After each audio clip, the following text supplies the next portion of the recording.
Innal hamdalillah nahmaduhu wa nasta'inuhu wa nastaghfiruh wa na'udzu billahi min shururi anfusina wa sayyiati a'malina may yahdihillahu fala mudilla lahu wa may yudlil fala hadiya lahu wa ashhadu an la ilaha illallah wahdahu la syarika lah lahul mulku wa lahul hamdu wa huwa ala kulli syai'in qadir wa ashhadu anna Muhammadan abduhu wa rasuluhu wa habibuhu wa khaliluhu arsalahu Allahu rahmatan lil alamin wa ala alihi wa ashabihi wa man ihtada bihudahu ila yaumi yub'atsun. Amma ba'd. Segala puji bagi Allah, segala puja untuk Allah,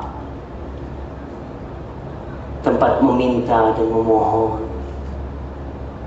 tempat mengadu dan bersandar, tempat berkeluh kesah, dan tempat meminta perlindungan dan ampunan Allah Jalla Jalaluh,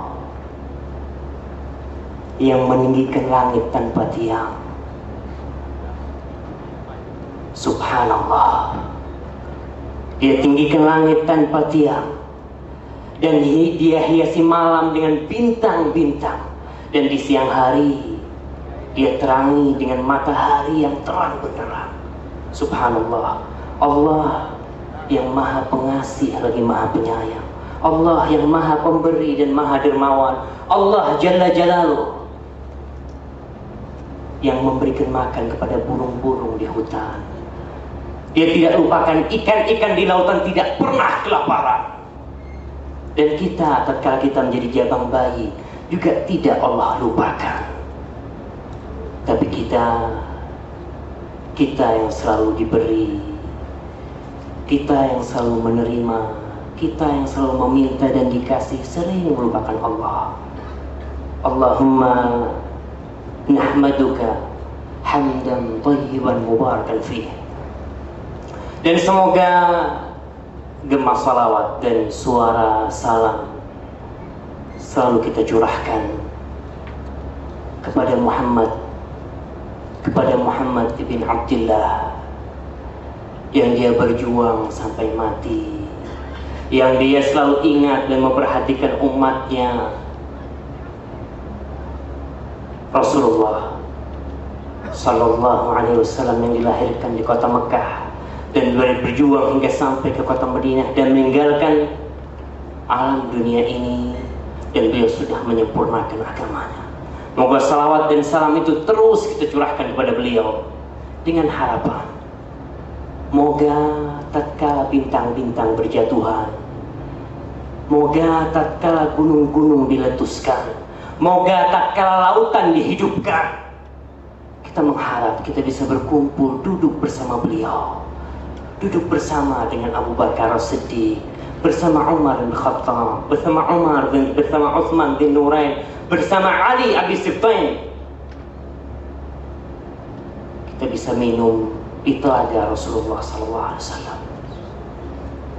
Para bapak-bapak yang dimuliakan Allah, ibu-ibu yang dimuliakan Allah SWT, saudara-saudariku seiman dan seagama, senasib dan seperantauan, sebangsa dan setanah air, saya ucapkan Assalamualaikum warahmatullahi wabarakatuh.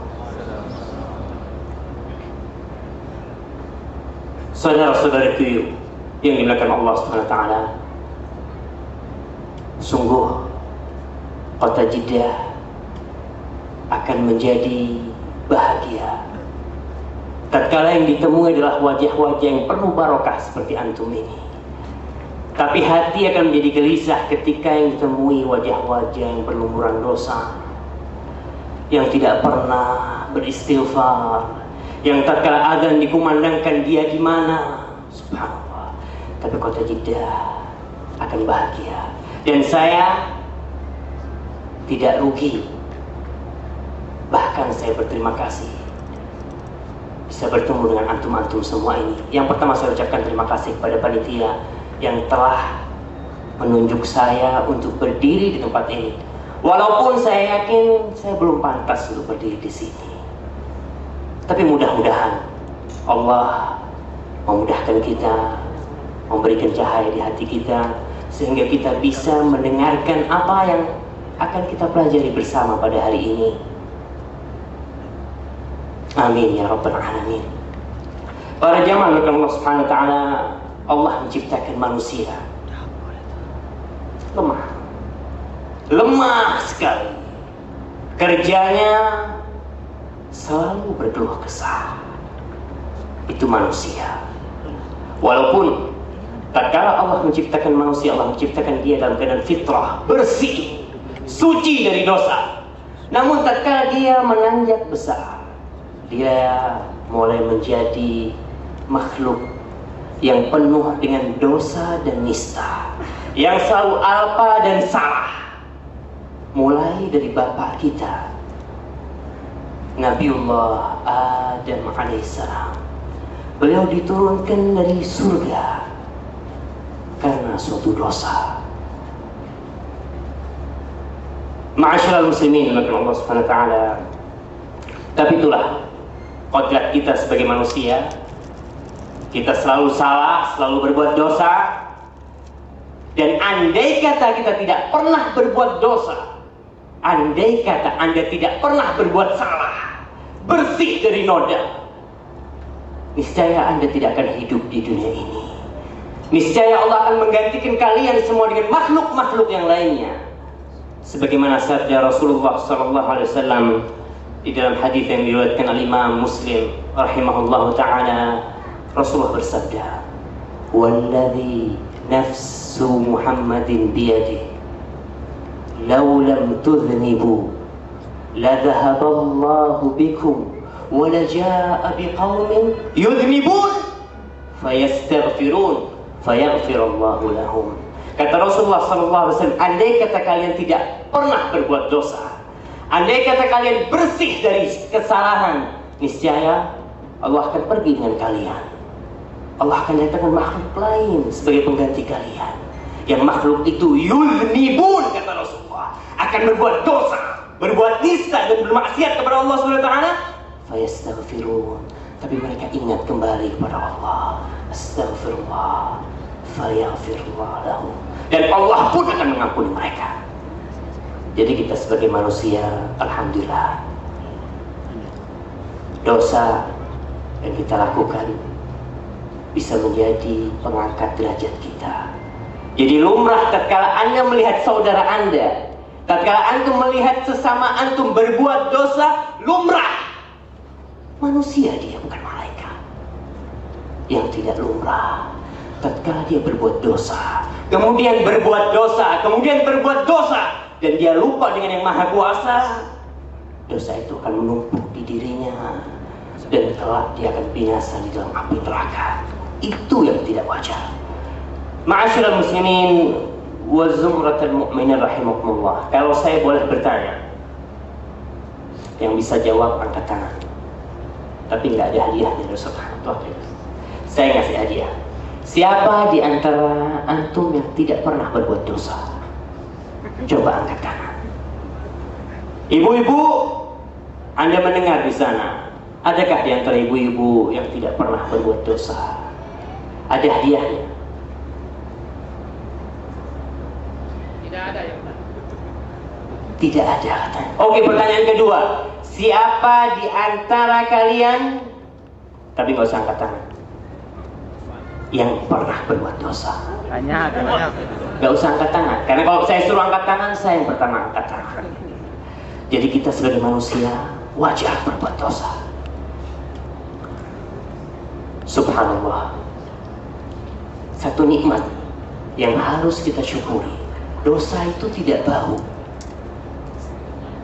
Ketika Anda berbuat dosa, tidak ada bau dari tubuh Anda. Kalau dosa, dampak dari dosa itu mengeluarkan bau yang tidak enak, kita tidak bisa kumpul di sini.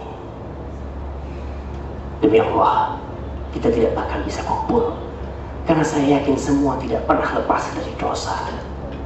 Ma'asyiral muslimin wa zumratul mu'minin rahimakumullah.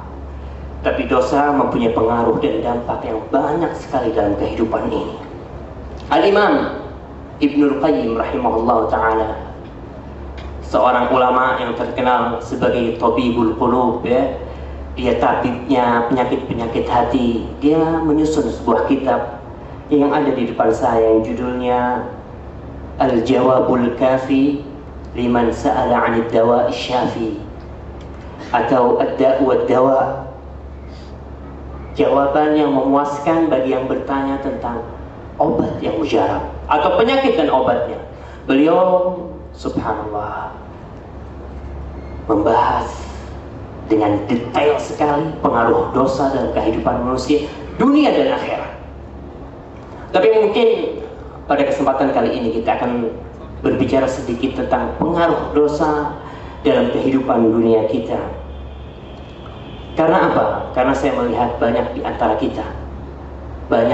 kita yang meremehkan dosa. Bahkan sebagian di antara mereka, mungkin Anda mendengar Allah Ghafurur Rahim, Allah itu Maha Pengampun, rahmati wasi'at kulla syai', kata Allah. Rahmat Allah meliputi segalanya, katanya. Insyaallah Allah mengampuni saya, katanya. Subhanallah. Dia lupa dengan firman Allah, inna azabi lasyadid, azabku pedih. Memang kata Allah, rahmatku meliputi segalanya. Tapi azab Allah, kalau Anda kepingin tahu dengan azab Allah,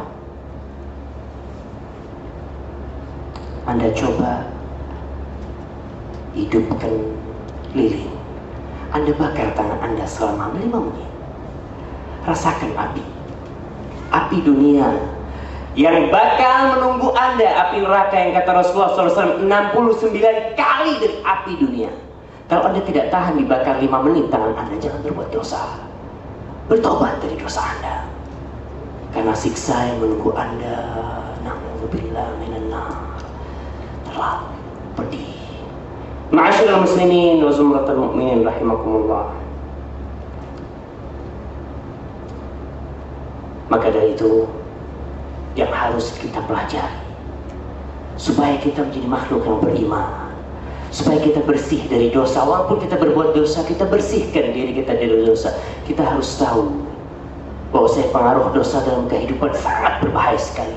Bahkan yang paling bahaya untuk hati Anda, lentera yang mengantarkan Anda dalam kehidupan ini, itu yang paling bahaya. Kalau Anda membaca sejarah, apakah yang menyebabkan Nabi Adam turun bersama Ibunda Hawa dari surga, tempat kenyamanan, tempat nikmat, tempat segala sesuatu, kepada dunia yang penuh dengan kenistaan, kesengsaraan ini? Apakah yang menyebabkan air dari langit turun dan dari bumi menyumber sehingga terjadi banjir yang sampai ke ujung-ujung gunung, semua manusia tenggelam kecuali yang berada di atas kapal Nabi Nuh alaihissalam? Apakah yang menyebabkan hal itu terjadi? Apakah yang menyebabkan Allah mengirim angin yang kencang kepada kaum Ad sehingga mereka semua hancur, mati bagaikan pohon-pohon kurma yang lapuk di tanah? Apakah yang menyebabkan kaum Samud, kaumnya Nabi Saleh, diteriaki dengan teriakan yang dahsyat sekali sehingga mereka mati dan jantung mereka putus? Apakah yang menyebabkan Madinatul Sodom, kotanya Nabi Lut alaihissalam, diangkat oleh Allah sampai mendekati langit, sampai malaikat mendengarkan lolongan-lolongan anjing yang ada di kota itu? Kemudian Allah balikkan mereka ke dalam bumi, yang atas menjadi di bawah, dan Allah lempari mereka dengan sijil, dengan batu dari api neraka. Suatu azab yang belum pernah Allah kumpulkan kepada kaum-kaum sebelumnya. Apakah yang menyebabkan Fir'aun tenggelam di Laut Merah? Apakah yang menyebabkan Qarun bersama harta bendanya yang belum pernah dimiliki umat manusia mungkin, itu tenggelam di telan bumi bersama rumah, kunci-kuncinya dan keluarga dia? Kalau boleh kita masukkan kepada rentetan sejarah, Apakah yang menyebabkan air laut meluap, datang ke daratan, terjadi tsunami, menghancurkan rumah-rumah, menjadikan wanita-wanita, menjadikan anak-anak yatim, yang kaya jadi miskin?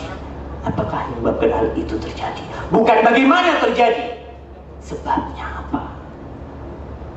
Apakah kalau boleh masuk dalam rentetan sejarah yang menjadikan lumpur di Sidoarjo, Surabaya, keluar dari bumi tanpa ada yang menghendaki hal itu, ditutup nggak mau berhenti, ditutup nggak mau berhenti. Kenapa? Ada apa di balik semua itu? Ma'asyar muslimin, kalau Anda baca di surat Nun wal qalam wa ma yasturun, Allah ceritakan tentang tiga bersaudara yang punya kebun yang luas, mau panen. Kebetulan mereka tidak mau bersedekah, berangkat pagi-pagi subuh. Allah hancurkan kebun mereka semuanya, gara-gara punya niat gak mau bersedekah, supaya orang miskin gak bisa dapat. Allah tutup cerita itu dengan firman-Nya, kadzalikal adzab. Itulah azab Allah. Wal adzabul akhirati akbar. Tapi azab yang Allah sediakan di akhirat lebih besar dari itu. Law kanu ya'lamun, kalau mereka tahu. Ma'asyiral muslimin, kayaknya kita langsung masuk kepada pembahasan Ibnu Qayyim rahimahullah ta'ala. Tapi kalau tidak marah, saya kepingin minum ya. Bismillah.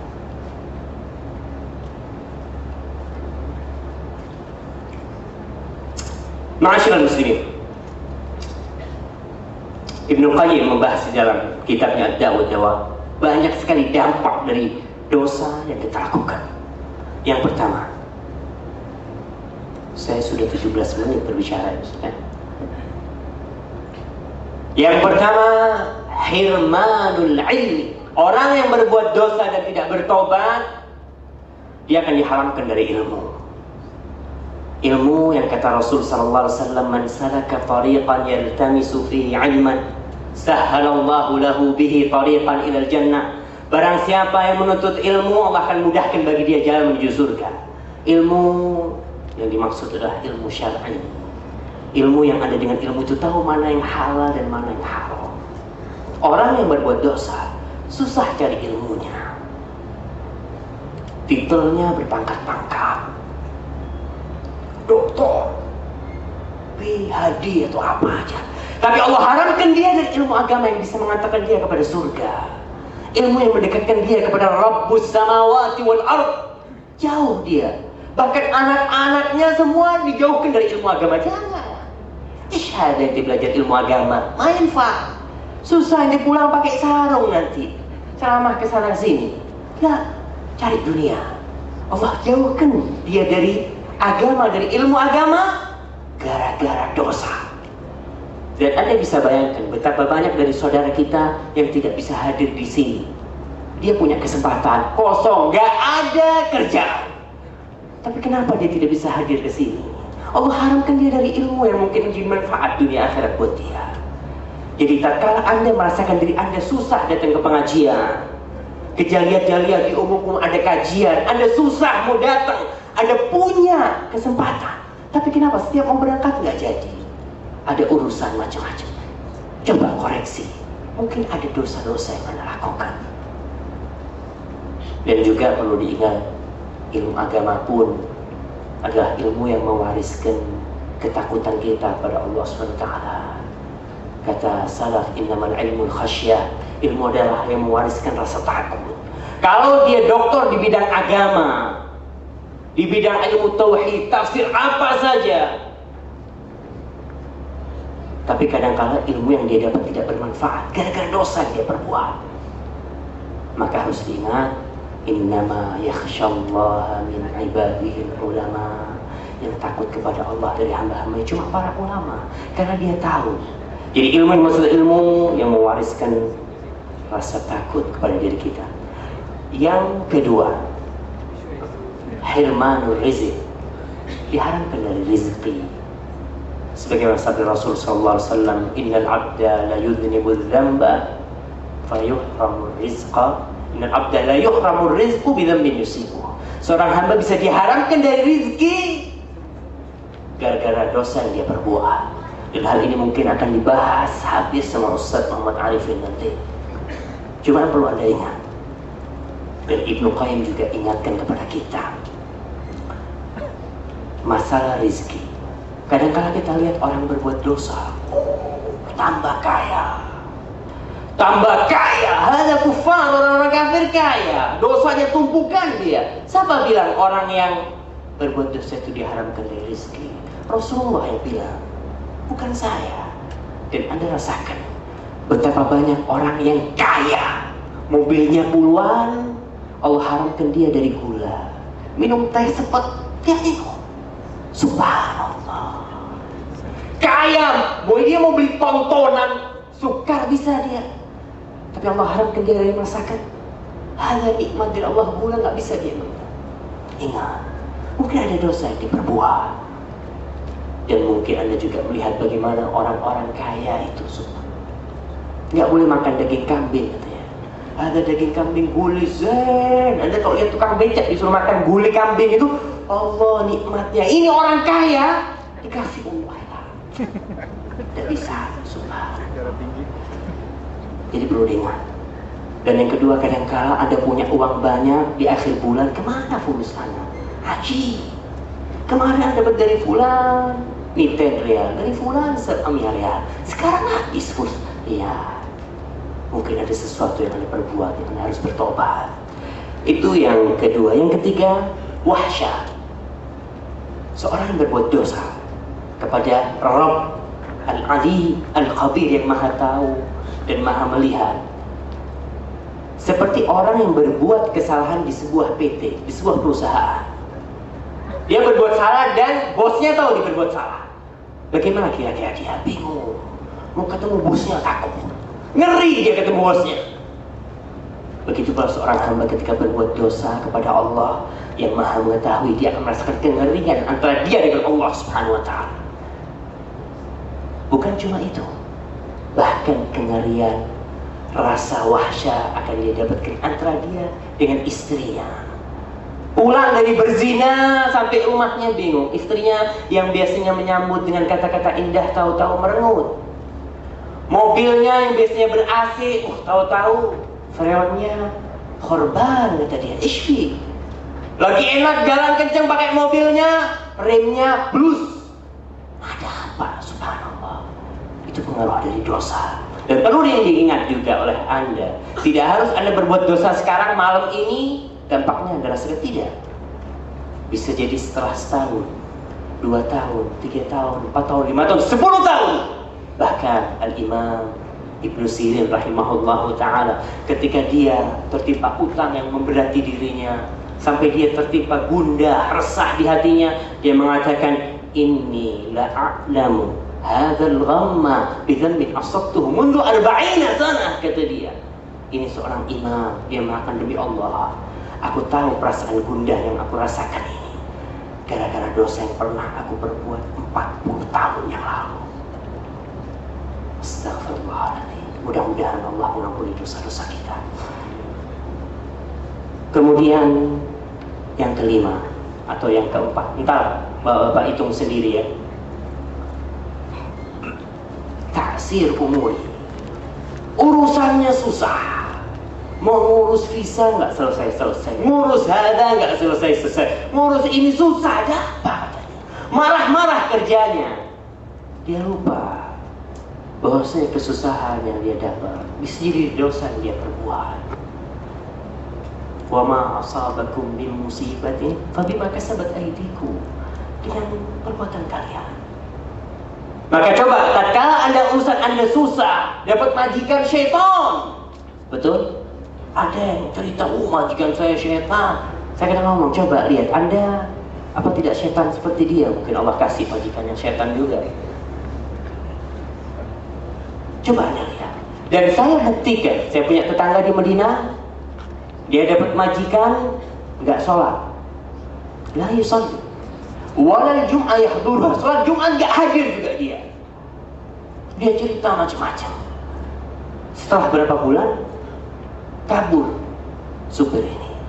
Tetangganya cerita, oh dia kabur bawa uang saya, nyuri HP, nyuri macam-macam. Subhanallah. Allah dia setan, Allah kasih majikan setan. Jadi perlu diingat. Jadi tatkala Anda mendapatkan urusan susah tidak seperti orang lain, coba Anda pikirkan, mungkin Anda pernah berbuat dosa. Karena itu dampak dari dosa yang kita perbuat. Itu entah yang keberapa. Kemudian yang selanjutnya, dihalangi dari ketaatan.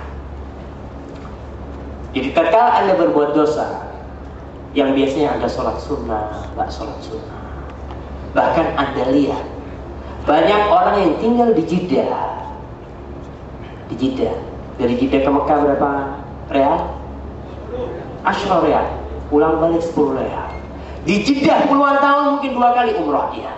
Subhanallah. Bahkan ada yang tidak punya niat umrah. Yuhram minat ta'ah, diharamkan dari perbuatan ketaatan kepada Allah Subhanahu wa taala. Baitullah qarib. Orang menginfakkan hartanya puluhan juta demi datang ke rumah Allah. Anda yang di Jeddah, subhanallah. Coba kenapa Anda tidak datang ke Baitullah? Yang kata Rasulullah sallallahu alaihi wasallam, "Wal umratu ila al-umrati kaffaratun lima bainahuma." Dan dari satu umrah ke umrahnya penghapusan dosa. Itu enggak mau dia. Entah kenapa. Lihat, Anda melihat saudara Anda bisa sholat sunnah, kenapa Anda nggak bisa sholat sunnah? Anda bisa lihat saudara Anda baca Quranul Karim, kenapa Anda tidak bisa baca Quran? Anda melihat saudara Anda ketika dengar azan jalan, kenapa Anda tidak bisa? Subhanallah. Coba ada apa dengan diri Anda? Mungkin ada dosa yang Anda perbuat. Dia diharamkan dari ketaatan. Yang lebih parahnya lagi, bukan diharamkan dari ketaatan, diharamkan dari niat berbuat baik. Niat nggak ada. Yang mana kata Rasul sallallahu alaihi wasallam, man hamma bihasanatin falahu hasanah. Yang berbuat kutibat lahu hasanah, yang berniat berbuat, ada niat saja ditulis kebaikan. Ada orang gara-gara dosa jangan mau berbuat, niat gak punya, hilang niat dari dirinya. Bahkan Anda lihat orang-orang yang suka berbuat dosa, Anda ajak ke masjid dengan azan, dia sholat kepingin cepat keluar. Subhanallah. Dia berada dalam keadaan ibadah itu ka'annahu ala jamrah, seperti berada di atas api, dia kepingin cepat keluar. Begitu pula mereka yang dekat kepada Allah Subhanahu wa taala. Tatkala ngobrol kemudian dia dengar azan, ka'annahu ala jamrah hatta ya'ti as-salah. Dia seakan-akan berada di atas bara api sampai dia datang ke masjid. Gak bisa dia. Dan Anda lihat sendiri, mereka yang sudah terbiasa berbuat dosa, na'udzubillah, kadang-kadang dia nggak punya niat untuk berbuat dosa, tapi nggak enak kalau nggak berbuat dosa. Na'udzubillah. Ada orang yang minum bukan karena dia kepingin sakar, cuma sudah biasa gitu. Begitu pula ada orang yang beribadah karena sudah terbiasa. Nggak bisa dia kalau nggak bilang subhanallah, nggak bisa. Jadi perlu Anda lihat bagaimana ketika Anda dalam kehidupan sehari-hari susah mengatakan subhanallah, susah mengatakan la haula wala quwwata illa billah, susah mengatakan yang kata Rasulullah SAW, kalimatani habibatani ila rahman thaqilatani fil mizan khafifatani ala lisan. Dua kata-kata yang ringan di lidah, dicintai Allah, berat di timbangan, susah Anda mengatakannya. Subhanallah bihamdihi, subhanallah. Anda lihat kenapa? Lah dunia dia dapat, mungkin dia dapat gaji 1000, akhirat nggak dia tumpuk juga. Dengan kata-kata dia diharamkan untuk berbuat baik, ingat, mungkin ada dosa yang Anda perbuat. Kemudian yang paling berbahaya, yang kata Rasul sallallahu alaihi wasallam dalam hadis riwayat Ahmad Ibnu Majah dan hadis itu sahih, "Idza adnabal 'abdu dzamban nukita fi qalbihi nuktatan sauda." Apabila seorang hamba berbuat dosa, dicap di hatinya satu titik hitam. Fa in taba wa naza'a wastaghfar. Andai kata dia bertobat, tinggalkan perbuatannya, beristighfar, suqila qalbu, hatinya bersih, gak ada karat, gak ada hitam sama sekali. Fa in zada zada hatta ta'luwa qalbah. Apabila dia tambah berbuat dosa lagi, maka hatinya akan tertutupi dengan kehitaman di situ. Dan kalau sudah hati Anda tertutup dengan kehitaman, Anda akan lihat orang-orang yang hatinya tertutup. La ya'rifu ma'rufan wa la yunkiru munkar. Gak tahu baik apa jelek, gak tahu dia sudah. Dan perlu Anda ingat, hati adalah ibarat lampu minyak.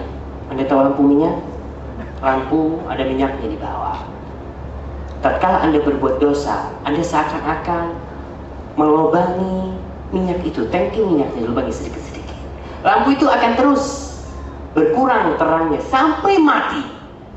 Ketika mati, Anda tidak akan tahu dosa nggak urus. Anda akan dapatkan orang yang berkata seperti itu. Maka na'udzubillah min dzalik. Kemudian yang juga dari pengaruh dan dampak dosa, sebagaimana kata Ibnu Abbas radhiyallahu taala anhu, maaf waktu antum tinggal 10 menit. Allahu Akbar. Kita harus ngebut ini. Tapi tolong sabuk pengamannya dipasang. Jadi salah satu dampak dosa juga kata Ibnu Abbas radhiyallahu taala anhu, inna lil hasanati diya'an fil wajhi wa nuran fil qalbi wa sa'atan fil rizqi wa quwwatan fil badani wa mahabbatan fi qulubil khalqi wa inna lis sayyi'ati sawadan fil wajhi wa dhulmatan fil qalbi wa wahnan fil badani wa dhiqan fil rizqi wa bughdan fi qulubil ibad. Kebaikan yang Anda perbuat akan mewariskan cahaya di wajah Anda. Hati Anda akan terang bersinar. Rizki lancar. Allahu Akbar. Badan sehat, kasih kuat sama Allah. Dicintai oleh makhluk Allah SWT. Sebaliknya, inna lisayyi'ati sawadan fil wajh, gelap wajahnya. Anda akan bedakan. Tatkala Anda pulang dari masjid berhari raya, orang pada cukur rambutnya bersih-bersih. Anda akan lihat ada yang bercahaya dari wajah mereka, tapi ada yang wajah-wajah maling penjahat, walaupun jenggotnya habis bersih. Anda akan lihat syaitan ada kegelapan di wajahnya. Coba sekarang salah satu melihat ke tetangganya, lihat satu sama lain. Ada gelap, apa ada cahaya di teman Anda yang duduk di sebelahnya. Tapi insya Allah saya yakin yang hadir di sini semuanya bercahaya. Dan kalau lampu pun dimatikan, kita tidak butuh lampu dengan cahaya yang ada di dunia. Para hadirin yang dimuliakan Allah Subhanahu wa taala, karena waktu tinggal sedikit, tinggal 10 menit, kita masuk ke dampak-dampak yang mungkin lebih realita lagi ya. Masalah itu zina. Zina. Bahasa Indonesia zina itu apa? Zina. Entahlah ya. Insya Allah ngerti semua artinya zina. Oke, masalah itu zina. Penyakit yang menimpa orang-orang perantau yang jauh dari istrinya, yang jauh dari keluarganya. Gak ada yang tahu.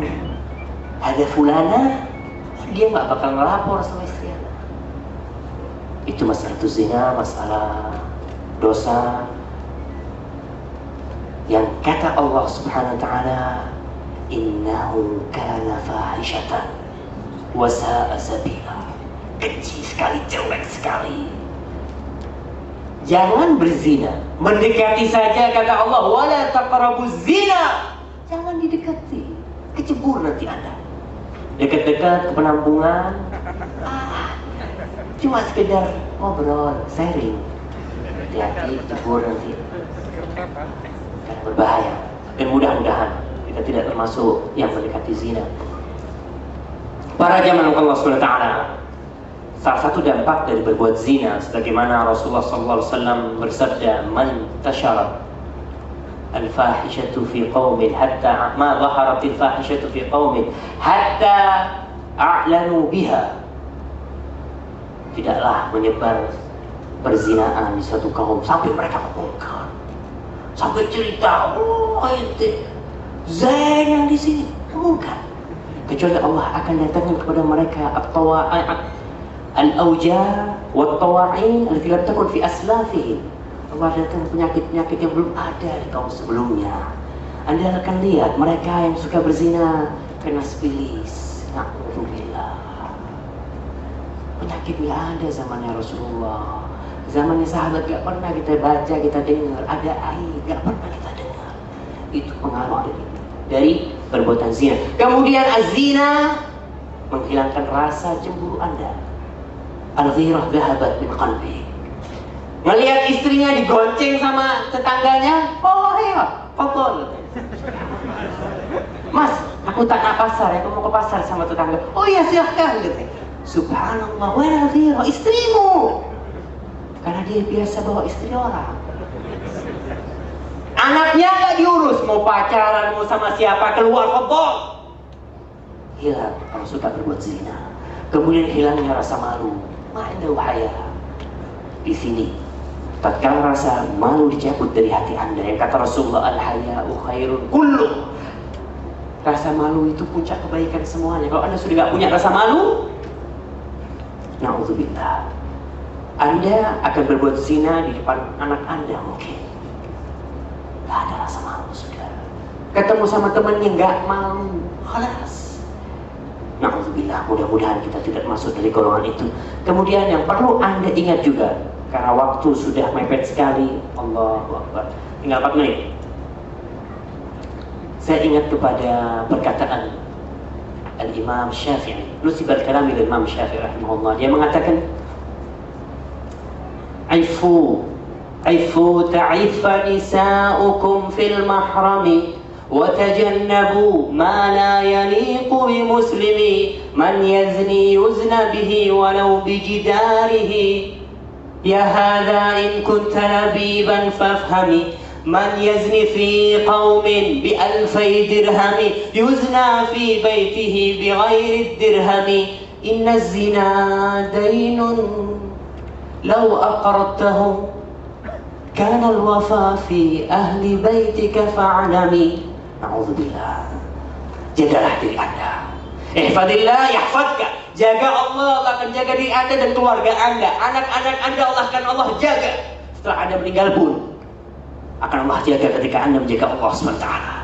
Anda mungkin membaca di surat Kahfi tentang seorang anak yang mempunyai harta karun yang dibetulkan oleh Al-Abdus Saleh Khidir alaihissalam. Apa kata Allah? Fakana abuhuma salihan. Bapaknya orang baik. Allah jaga anaknya. Tapi tatkala Anda tidak menjaga Allah, tapi tatkala tubuh Anda berlumuran dosa, Anda lupa dengan Sang Pencipta, zina Anda lakukan tanpa ada rasa malu. Ingat, man yazni bukan hukum karma, tapi Allah mengatakan wa may ya'mal su'an yujza bihi. Yang berbuat dosa akan Allah balas, pasti Allah balas sesuai dengan perbuatan Anda. Man yazni yuzna bihi. Yang berbuat zina akan dizinai, walaupun tembok rumahnya dizinai sama orang. Kalau Anda mau faham, man yazni fi qaumin bi2000 dirham. Kalau Anda berzina, berangkat ke penampungan mungkin di sini, bayar 1000 real, 2000 real, 100.000 real demi satu kenikmatan yang haram. Apa katanya? Yuzna fi baitihi bighairi dirham. Istri Anda di rumah Anda dizinai orang nggak bayar, gratis.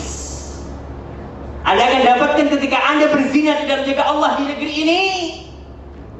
Istri Anda dengan tetangganya, dengan iparnya, Anda tidak jaga Allah, Allah tidak akan jaga keluarga Anda.